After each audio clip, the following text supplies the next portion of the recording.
Okay, well, I have a bitch for this morning. You have a bitch? Well, my goodness, please go ahead because I'm just sick and tired of being sick and tired. Yeah, well, I can agree with that. I managed to get over a 4 or 5 week flu, and then I had laryngitis. It's still on the level there. The only plus side is I sound a little bit like Lauren Bacall because my voice is so deep now. But I didn't watch all of the Olympics. I watched a lot of it on YouTube, but I thought it was delightful. And this morning, I was listening to some talk show host on the radio say, why couldn't Canada do better and should we put more money? And my attitude towards this is, for me, the Olympics is about the athletes. It's not the venue, it's not the nationality. It's just these delightful young people, sometimes older, who do these amazing things. And can't we just be happy about that? Yeah, and we're surrounded by dicks. Yeah. You Okay, go, so girl. don't be a Richard. Enjoy it for what it is. I think they did very, very well. I'm not a huge sports fan, but I'm No. rooting for the folks and Michael. I Kingsbury, just Kingsbury, who the lives in these king. parts. Yes, lives in these parts here. We're rooting for Michael here, and so good for them. And And the congrats and the to all. women and the women speed skaters, like, holy moly, Yeah, like that's just yes, wonderful to watch. amazing. And even the ones that don't do so well, that come from countries maybe with zero budget, it's a delight to watch everybody try. The Olympics is not about how many medals. The Olympics is not about nationality. It's about I guess 4 years of the Winter Olympics, people coming together and trying to be their best. And that's it. Yep, So for yep. those of you who are gonna bitch about it, shut up. That's right. Just enjoy 100%. it.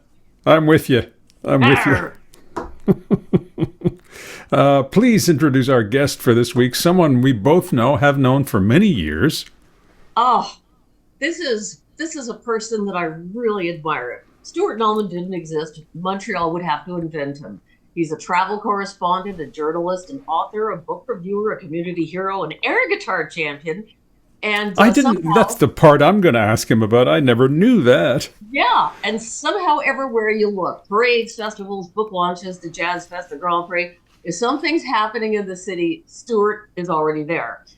We put him to work on the Alan Ayres show. He became the big fixture on Freeze Frame with the wildly popular Survivor Watch segment because apparently Stuart has opinions about reality TV too.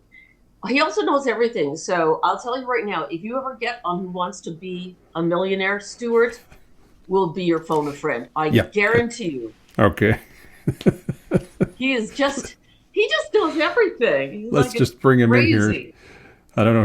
He's doing this on his phone, so he's probably in Florida or at his home in Fiji or someplace like that.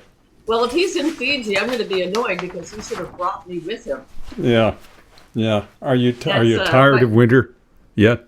I tell Are you, you? I don't even remember where I'm I met sick this and tired. Oh, there he is, ladies and gentlemen, Stuart Nulman, Stewie. the Hi, one and good morning. only. Good morning, old man. Good morning, Yvan. Who are you calling old man? Oh well, I'm sorry. We're both old men now. Yeah, well, numerically for me, but I don't feel 63, to be honest with you. Oh my goodness, no, you don't look it. And considering what you've managed to do in your life, you're just getting started. It's quite impressive. Anyway, I want to get into the air guitar thing, but Era, please begin, dear. Where do we start? Well, as I said, when I first started working in Montreal broadcasting, there was always this quiet, stealthy figure who seemed to know everybody. I don't exactly, I probably met him at CJD, but, I'd go to the Just for Laughs festival. And the biggest star of the Just for Laughs festival was not all the comedians from Drew Carey to Alonzo Bowden to Jon Stewart. They were always like, Stuart, because Stuart probably has more knowledge of comedians than anybody else I know. But I was so impressed. And when he started working on our Freeze Frame Fridays, when we talked about entertainment, and of course the world popular Survivor Watch, Stuart was in there like a dirty shirt. Yeah, It, I was knowledgeable, to say the least. The book banter part of it is what I remember the most. And is it 19 years, Stuart, of book banter?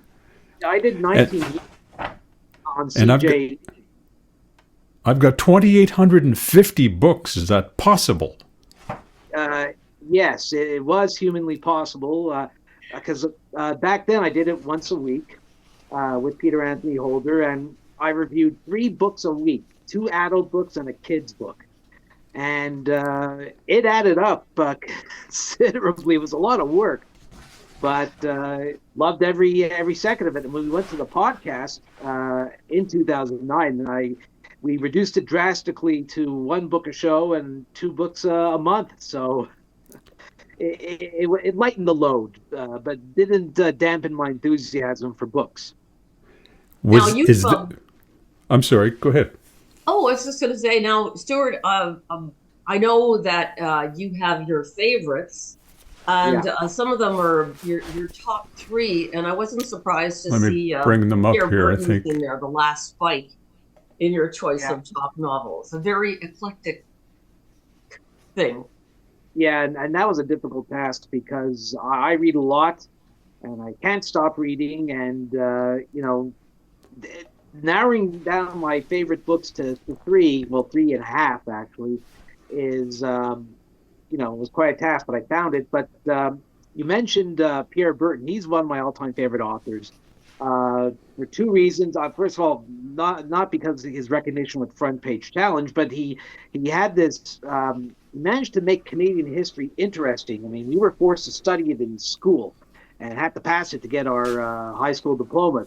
But he made Canadian history interesting, and with the National Dream and The Last Spike, he managed to do the impossible by taking a mundane aspect of history, the building of the Canadian Pacific Railway, and turn it into a fascinating historical saga. So I've been a fan of Pierre Berton's since 1974, and whenever I used to review Burton books on Book Banter, Peter would always say he's the one person who killed more trees in Canada than any other individual. But for good. For good. For the good. So what about number 2, Stuart? Well, is this number 2? Is Hemingway number 2?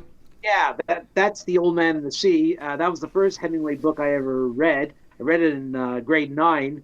And that's that's my copy. That's the original hardcover edition. I got it for $2 at the McGill Book Fair, and it's worth thousands. But that was my introduction to Hemingway and his story of Santiago and the quest for the Marlin. He took this one quest of a lone old man and turned it into an adventurous epic, and he did it with very simple writing style. So and then it just got me hooked on Hemingway. So, and I read, The Sun Also Rises and For Whom the Bell Tolls, which is another of my favorite Hemingway books. But this one started it all. Wow. And this is one I had not heard of. Really? No. Well, this is, if you're a Marx Brothers fan like I am, you've read practically every book by and about the brothers. Groucho was the literate of the Marx Brothers. He was very well read, and he wrote several books on his own. But the one that fans cherish and treasure the most is Harpo Speaks. That's his 1961 autobiography, and that's the original hardcover edition, which is also very treasured and coveted by Marx Brothers fans. This I read when I was 12 years old, and I was fascinated with how he. It was a bittersweet book, very funny, but he just writes of his time growing up in New York and turn of the century, and performing with Groucho, Harpo, Chico, and Zeppo, from vaudeville to Broadway to movies. His love for his wife Susan, and the great people he hung out with, and it's just so well written. And any Marx Brothers fan, if you ask them what's their favorite Marx Brothers book, The Harpo Speaks will top the list. Wow. Okay. Well, I stand educated. Thank you for that. I'm going to have to pick that one up. Now, do you read? I have to ask you this. Are you a paper fan, or have you given way to tablets and the like? Paper. Strictly paper. Yeah. Okay. I tried e-readers, I think about 15 years ago, and I just no, wasn't for me. And whenever I get offered a review copy by a publisher, and they said we'll send you a PDF, I go, nope, no, send me a No. print copy. Yeah. I don't want. What happens if your e-reader or your phone, all of a sudden the battery goes out and you have to recharge it? It's a pain. I don't want to go through that. Okay. Okay. Now, We have some Stuart more. is also a famous author as well. I'm a proud owner of an autographed copy of Stuart's first and sold out book. Yeah, that's well. Hopefully, you will not sell that on eBay. Uh, No, it's I called won't. it's called But Beyond the Mountain, and I wrote it 25 years ago. I was always fascinated with Montreal history, and and at the time I started writing it, this was before 375, way before 375. There weren't a lot of books on the history of the city. The ones that were published were published in the 1940s, 50s, and 60s. And I decided, not to do a straightforward history, and I decided to take some of my favorite stories from Montreal's long heritage, and I decided to do it thematically, not chronologically, and I did like a year of research in the going through a lot of microfilm based on the Gazette, the Montreal Star, the long lamented Montreal Star, and I had a lot of fun researching this book. There were some stories I didn't even know about what involved Montreal that I unearthed. My favorite one was when Frank Sinatra first performed solo at the Forum in 1944. He was condemned by a Westmount Anglican preacher for corrupting the morals of the youth. But Wow. the review in the Star said, it was a full house at the Forum, and the show wasn't bad at all. No morals were corrupted that night. Wow. Okay. And the title of that again is it still in print? No. Unfortunately, no. It's out Okay. of print, and one day I'd like to reprint it and revise it, but I'll lend you honestly, my copy, Yvan. No, no. It must be in a library somewhere. Yes. yeah. It is. I have one copy left, so Okay. there is hope. But I did see it at the Coast Library. Oh, very good. Okay. So it is available to the general public. All right. Yeah. We've got some other photographs here. This is the one we got. I'll get to air guitar later. I'm not going to forget the air guitar part. But Oh, you were a quiz show participant. Look at yes. that. That was yeah, I that was Reach for the Top. I was out there for two seasons, 78, 79, and 79, 80. In the second season, we won the Montreal area championship. Um, and yeah, that was taken. Appeared in our yearbook, and that was taken during the championship semifinal game against West Mountain High School. But we did. It was put this way. The other three teammates covered math, science, sports, uh, you name it, stuff that my weakest topics, and I covered all the rest. And no, it was, and the thing was, I don't know if it was kismet, but when during the games that we played that year, we got a lot of questions. Were dealing with authors and movies and trivia, and it was like, my God, it was, you know, these are tailor-made games. I couldn't Yep. believe it. Right in your wheelhouse.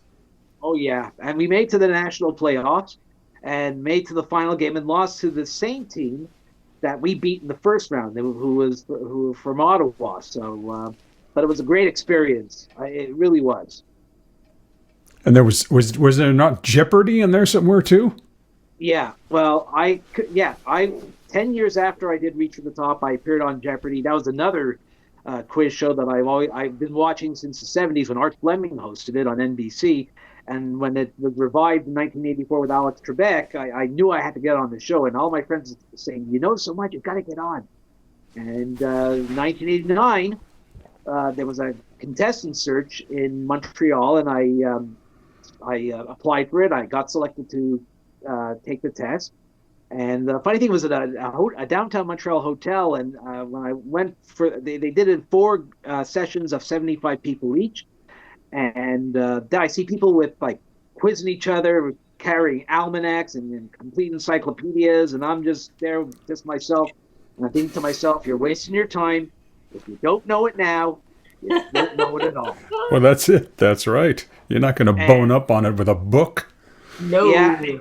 it was insane. And one of my group, I was one of the 5 people who passed the test. So hold on a minute. I knew that would happen. We're doing that recording in Oh, my Oh, oh, crazy. we just dropped there, Stuart. Okay, let Yeah. me show the book here before I Yes. forget. This is the Well, book yeah, Beyond Beyond the the Mountain. Mountain, and yeah. True Tales About Montreal. Just I'm just going through these photographs. They're not in order, I'm afraid, so I'm just scanning them as quickly as I can. But yeah, Okay. there's the book. And Stuart mentioned the Côte St. Luc Library has it, and I'm sure it's elsewhere in the network Yeah. somewhere on the island. Okay, Yeah. I mean, if you go to secondhand stores or libraries, it's available. But like I said, it's unfortunately not in print anymore. okay, So if you can find it, great. Buy it, excellent. loan it, Yes, borrow it. there you go. Borrow it. Read it out loud to your family at Thanksgiving. Okay. Exactly. What have we got here? There's other photographs. Now you mentioned Stuart's participation in the comedy world, and there's Don Yes. Rickles.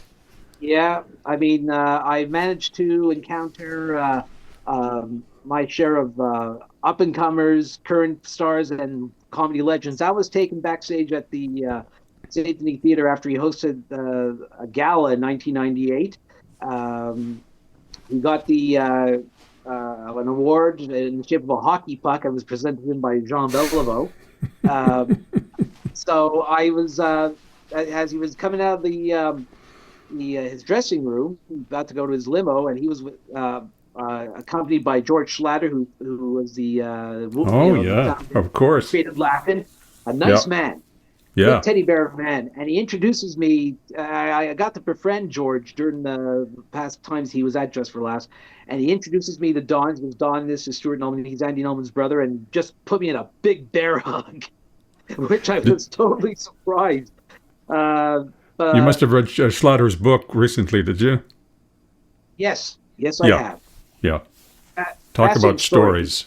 Yeah. Yeah. Oh, he's got a wealth of them. And he also generously signed my copy of the CD copy of his 1968 album called Hello Dummy. Oh But very yes, nice man. I had that Very nice album man. when I was a kid, and I didn't know, I didn't know where Vegas was, and you're listening to people like Don Rickles. It was quite an eye-opening experience, I must say. Yeah. No, he. And I just want to just say, back then, my mom and dad got to meet him backstage when my mom was then very, very ill, and Rickles just treated them like royalty. He was Oh, so good. nice to them, and I'll never forget that.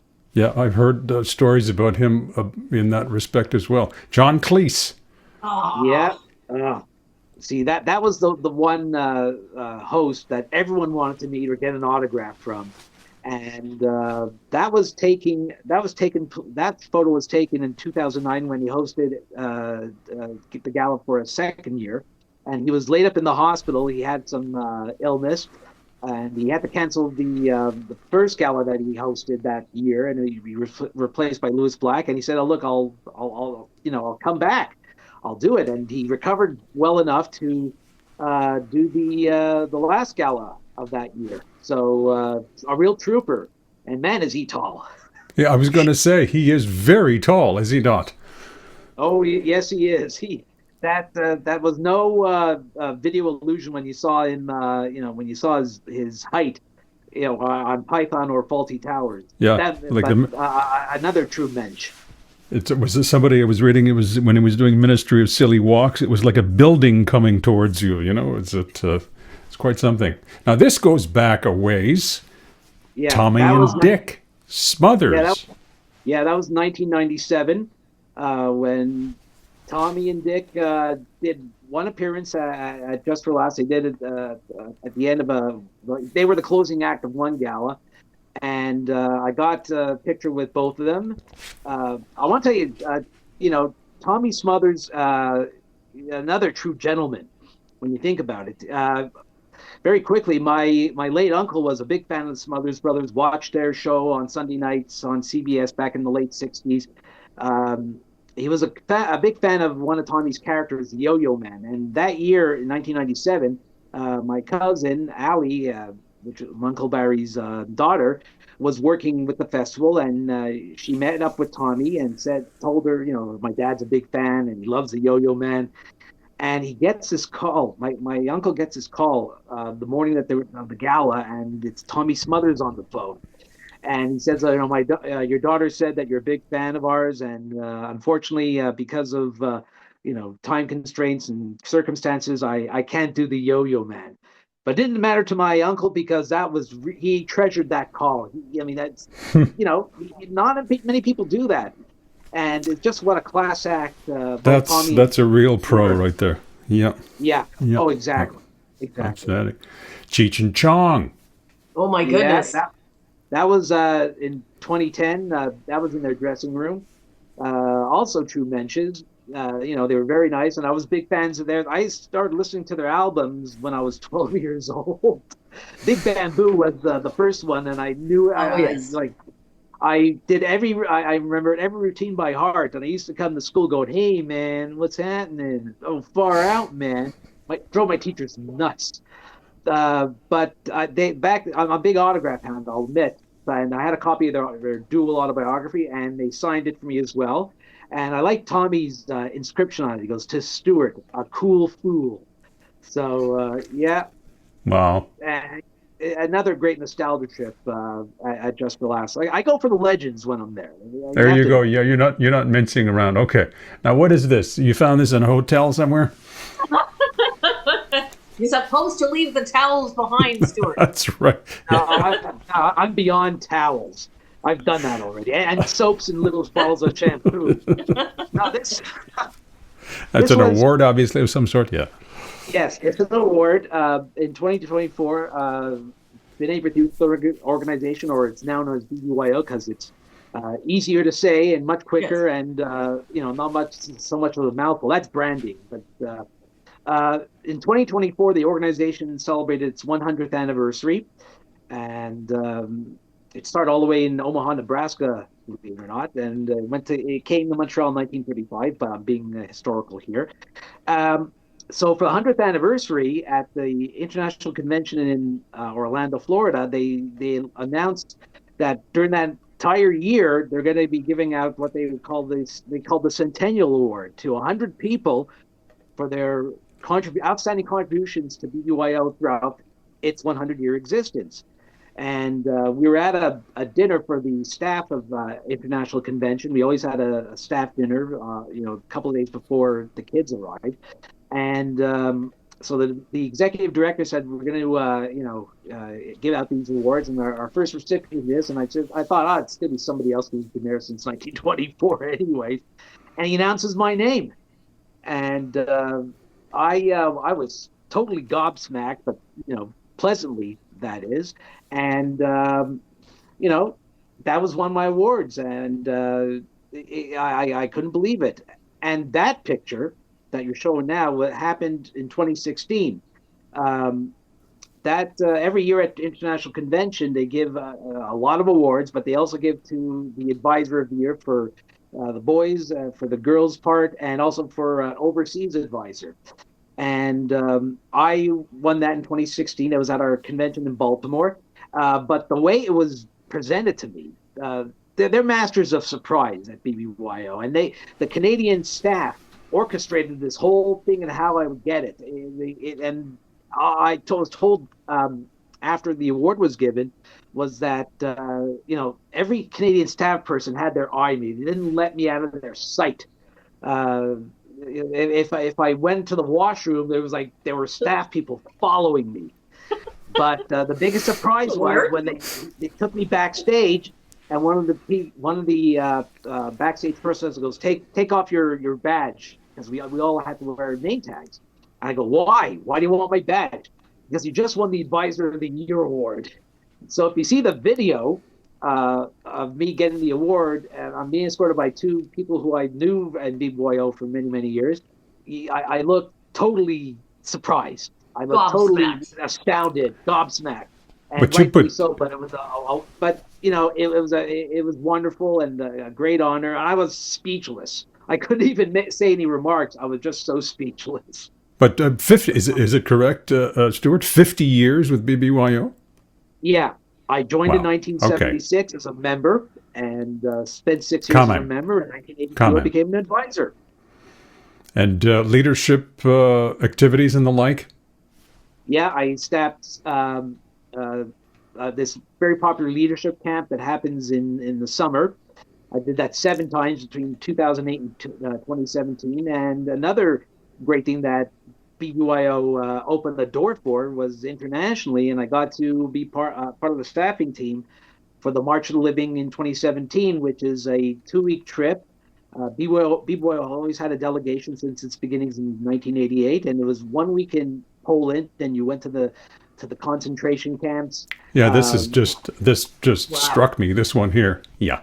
Yeah, Yeah. that was my bus group standing in front of the gates of Auschwitz. Um, a total of 10,000 people from all over the world participated in the March of the Hmm. Living. So Hmm. you tour the camps, you do this march from Auschwitz to Birkenau Oh, uh, during the day with all the delegations from around the world. And then after that week in Poland, you spend a week in Israel in time for their Independence Day and Remembrance Day celebrations. So you go Hmm. from, I always say, you go from visiting a place of hell to a place of heaven. And that was the first time I ever traveled outside of North America. Hmm. Okay. Now, okay. Well, we have to get to the air guitar now. We have to get to the air Yeah, guitar. Okay. yeah. When yeah. when did this start, Stuart? Um, well, that started in 2017. I mean, look, I No, no. can't I mean, play. you were doing this before 2017, alone in your bedroom, weren't you? Yeah, and Okay. while driving too, while listening to Sirius XM. Okay. Um, yeah, I mean, I mean, I was always fascinated with rock music. I had in high school, I had friends who had a garage band. I couldn't play, so I just hung out at their jam sessions. But I tried, and I just can't play the physical guitar for the life of me. But I could sure as hell play air guitar, live out your rock star fantasies. And 2017 at the Montreal, it was part of the Montreal Fringe Festival, and uh, they always featured the Montreal Championships during the festival, and I witnessed it at 2016 and thought I could do this. And I thought, maybe not this year. 2017, I went to the competition again. They had this thing called the Brave Souls section, where during a break, anyone out of the audience could take a shot at it. Oh, like So open guitar night. Wow. yeah, open guitar night. So they showed me the list of songs that was sanctioned by Air Guitar Canada. There is an organization. Oh, There is an wow. Who organization. knew? Hmm. Yeah, and I saw the list of metal, techno, and I'm like, no, that's not me. Then I saw "Piece of My Heart" by Janis Joplin, and I decided to do that. So I had like a couple of minutes to prepare, and they played the Couple of segment minutes. "Piece of My Heart," and I guess I killed it because I ended up in the finals and finished in second place. And then the following year, I decided to become a bona fide contestant, and that's when I won the Montreal title and went to compete in the nationals. What did you win in the Montreal championships that you won? Well, didn't win a trophy. Uh, they only do that if you win the national title. But I just won the right to represent Montreal at the What nationals. but what did you play to win the Montreal championship? Oh, sorry, I played. If I remember correctly, "Walk Don't Run" by the Ventures. Oh Oh, man, And like old this, wow. school. Okay. which has a great guitar riff. I'll tell you Yeah. that. And well, like I said, when I went to the nationals and everyone was doing techno and heavy metal, and I went for the classics, I got a lot of comments from the judges, positive feedback saying, "No, look, I'm glad you went to and went for the classics." And I said, and then there was one sore person who didn't win. I mean, I didn't win the nationals. I didn't make the finals that year. And he goes, "You stole my song. You stole my routine." I go, "I didn't steal your routine. I was like, this guy just being a poor loser." And I was just being I was being gracious. And I did this all myself. Let me just tell you one quick thing. I was the only person during that nationals competition that I put the least effort in my costume. I made the least effort. I only put on a Hawaiian shirt and a baseball cap with Sterling Stu. That was my character name on it. So that was as far as I went. I mean, there was It's even one about guy who was dressed in a kilt and an army helmet and fatigues, and he poured maple syrup all over himself. Okay. all Yeah, right then. It's about stepping up, Stuart, and I'm flashing on the movie Zelig right now. That you are Zelig, right? You're in there. You're doing your bit. I can do that. And there's yeah. Stuart in there, and he's air guitaring. He's leading youth. He's doing all sorts of things. It's very impressive. Other photographs here. Is that an Oscar you're holding? No, That's a genuine Oscar, it Yvan. is. That was I Okay. did a press trip. I did a press trip to Los Angeles in 2023. It was a whirlwind. It was barely a weekend, and I only went to two places during the whirlwind weekend. One was the Academy Award Museum, which was darn impressive. I even Oh saw the yeah. piano that Julie Wilson played in Casablanca that was there, and the Hmm. Warner Brothers studio tour, where you get to hold an Oscar. That is a genuine Oscar that Warner Brothers won for the first Sylvester and Tweety cartoon in 1957. But Wow. Okay. Wow. you had the people who let you hold the Oscar, you had to hold it a certain way, and that was the way to hold it. But I held an Oscar a second time at the Academy Awards Museum for a video called the Oscar Experience, and you could do whatever. It was still a genuine Oscar, but you could do King of the World, King of the World. You could do anything, which is what I did. So the one great fact that one of the people at the museum told me is that the weight of a typical Oscar is about 8 pounds, which is the equivalent of a carton of milk filled to the brim with milk. Wow. Okay. And this So you is can say I have an Oscar. you certainly did. What are you doing? You're toasting someone here. Yeah, that's Ernest Hemingway. Oh, a statue of Okay. Ernest Hemingway. Stuart I is was, a travel journalist. yeah, and that was one of my stops. That was also 2023. I was in Key West, Florida to do a press tour, and I got a tour of the distillery. There's a rum distillery in Key West, which is sanctioned by the Hemingway estate. It's called Papa's Pilar, and I did a tour, and we went to the lab, and we tried out some favorite and up and coming brands of the rum. So that was fun part. Uh, and also, they have a bar next to the distillery. So I tried one of the cocktails made with Papa's Pilar rum, and there, standing at the bar was, Papa himself. So one of that, so I decided to take advantage of that, and here I am having a drink with Ernest Hemingway. Oh Okay. man, I love me a Wow. booze tour. And there's someone of your own height. Yeah, I'm glad you didn't say, Ernie the Keebler Elf or Lucky from Lucky Charms, or Mickey We're just Rooney for that matter. we're teasing you, of course. I know, I get that a lot. So I roll with the punches, but that was one of the many, I think it's 16 or 17 times I participated in the Montreal chapter of Dreams Take Flight, their annual trip to Disney World in Orlando. Oh, Uh, okay. Good for you as on that too. adult chaperone, and that was last year's trip. And that was the first stop. I was always the first stop with every group I went to. We went to the theater where Mickey Mouse was hanging out, and I always let the kids. We always let the kids, take the pictures with the characters. It's their trip. It's their day. It's their special day. But the opportunity was there, and I asked the photographer, "Can I have a picture with Mickey?" And he said, "Sure, why not?" And you know, and thus the picture you see right before you. Hmm. And that is That's a good. very a special trip because it's been run by the great Brian Roscoe, and the Air Canada Foundation. And every year they take 150 physically, mentally, and socially challenged children.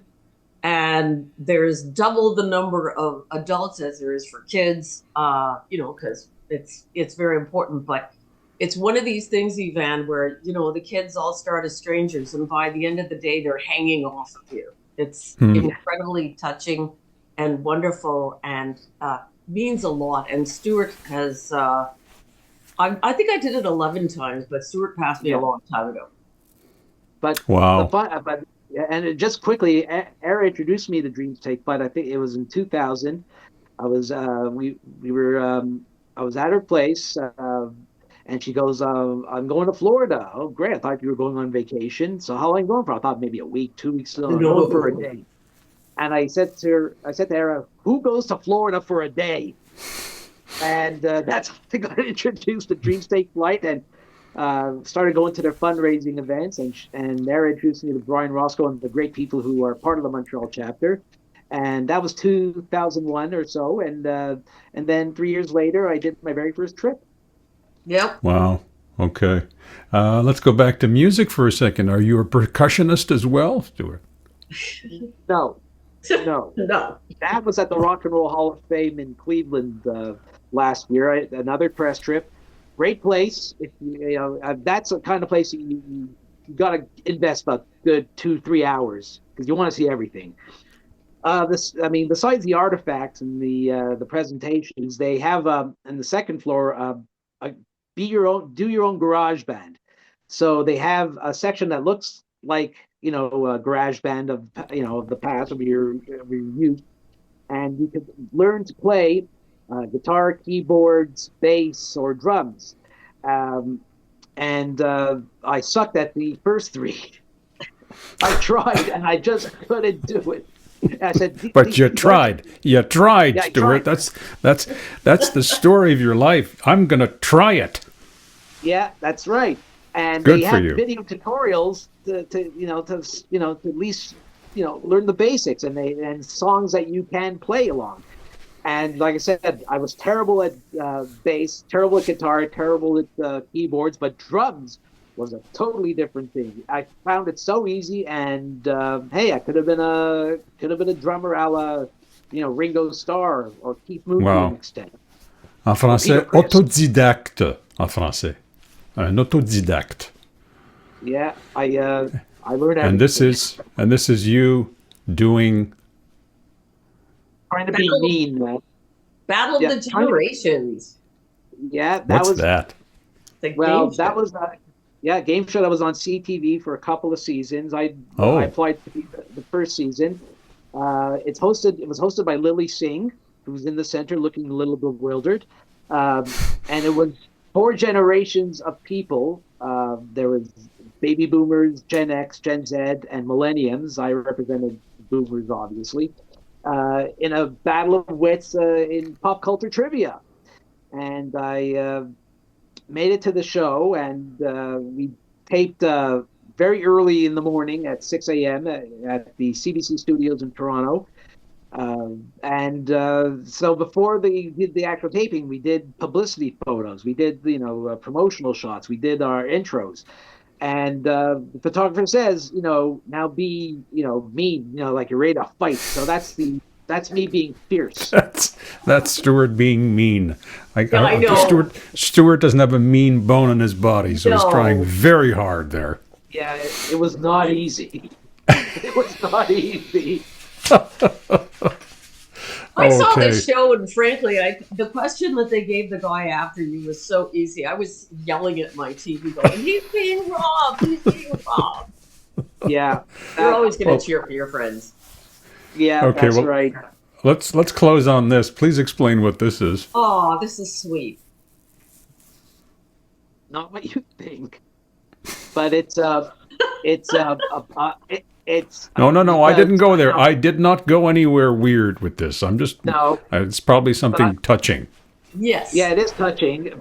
Well, I just don't want you to lose your license. You know what I mean? Okay. But this is a rose made out of a balloon. Like balloon sculptors do. That twist and all that. So, anyways, this happened just a couple of weeks ago in Philadelphia for once again BBYO International Convention, and I get staff get different main assignments. Since 2016, my main assignment was the Shook or the Market, which is like a pop-up BBYO store. You sell merchandise that's from the other regions, from internationally, from the head office, from chapters, and the kids love it. They cram in, they rush in there, and they buy a lot of stuff. The final night is dedicated to a block party, like a good old fashioned block party, and with carnival like booths and food and music. There was a concert too with some popular artists, including Natasha Bedingfield. But Wow. we do, yeah. But we do at the Shook. We're part of that block party, and we do a Wheel of Fortune, which we've been doing for about 5 years. And I'm the MC. I'm the Chuck Woolery / Pat Sajak MC. So the kids make a donation, at least $2 to ISF, which is our fundraising arm, and they get a chance to spin the wheel. And I say every spin's a win, and they win a BBYO merchandise prize. They love. It depends on the items, but if they get an item they want, I ring a bell. We all go excited. So one of the coveted prizes this year was these fleece vests that were given to the convention staff. Kids don't have access to it, and since they started giving out the vests in 2013, kids were always offering me money for my vests, and I say no, because where I live it's cold. I need the warmth. So this year we had a lot of vests to give out, and a lot of the teams won vests, and there was a group of girls who wanted to win, and they were lucky. And they landed on vest or choice, so they choose the best. But there was one girl who says, "I will do a handstand for a vest," which I found kind of unusual.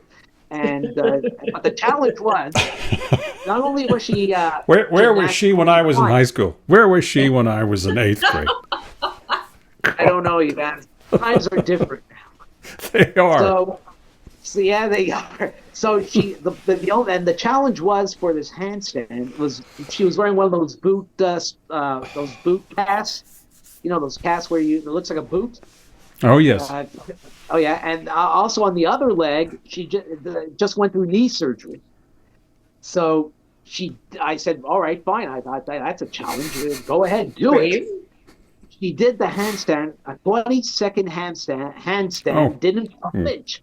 No wow. pain, no injury. And I said, "You earned this vest," and I gave her the vest.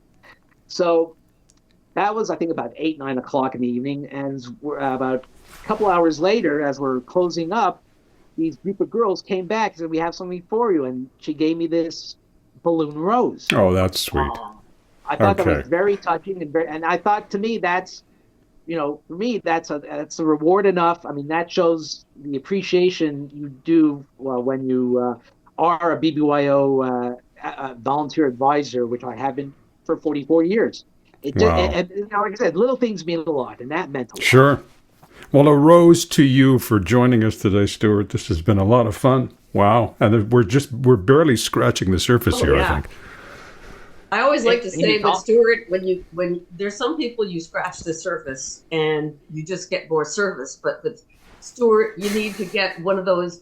When they go to the Arctic and they stick that that metal thing down like 2 centuries to find out all the stuff underneath. That's kind of what you need to oh do. yeah.